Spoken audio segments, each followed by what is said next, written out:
munaasabad ballaaran oo lagu taageerayay madaxda cusub ee maamul goboleedka Khaatumo State of Somalia ayaa waxaa lagu qabtay magaalada tan London. Munaasabadaasi ayaa waxaa soo qaban qaabiyay dhammaan jaaliyadda Soomaaliyeed gaar ahaan jaaliyadda reer Khaatumo. Xafladdaasi ayaa waxaa ka soo qayb galay madax fara badan oo ka socotay jaaliyadda Soomaaliyeed. Hadaladoodiina waxaa ka mid ahaa sida tan: xildhibaanada ka socda dawladda federaalka Soomaaliya, madaxda kale ee ka socota maamul goboleedyada Soomaaliya,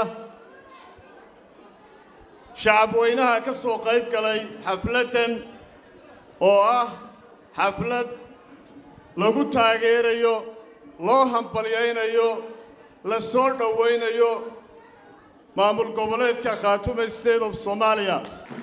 waxa kale oo aynu hambalyeynayna madaxdeena xusub ee aynu ugu talagalnay inay hogaamiyaan 4 sanadood ee soo socota oo ay mayalka u qabtaan ayaynu hambalyeynayna ay ka mid yihiin Barestaan Cali Khaliif, madaxweyne ku-xigeenkeena Cabdalla Cagalule,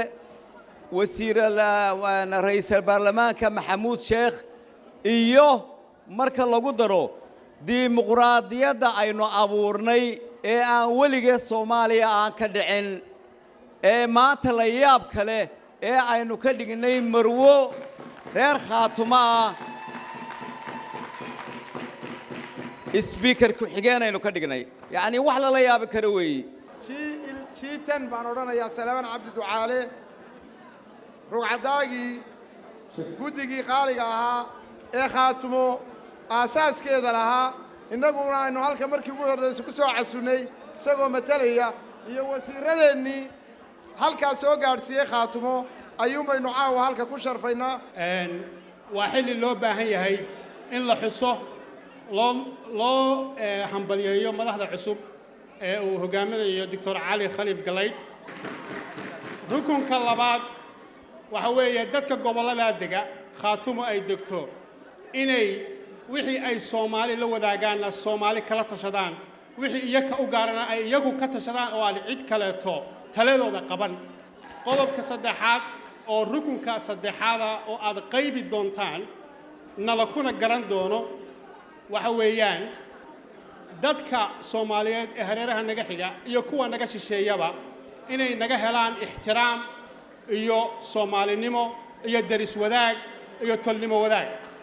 dad baa u dhintay oo rag baa u dhintay xoreynta Khaatumo iyo dhulkeeda, rag baa dhaawac ah oo hawlgaba oo shaqadoodii ka fadhiistay, agoon baa jirta, garoon baa jira, intaasi oo dhibaatay waxay ku soo gaadhay xoreynta.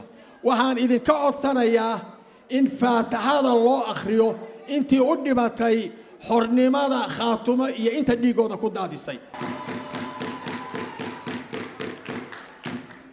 ugu dambayn waxaan u mahadcelinayaa wasiirka warfaafinta Jamhuuriyadda Federaalka Soomaaliya Mustafa Sheekh Cali Dhuxulow,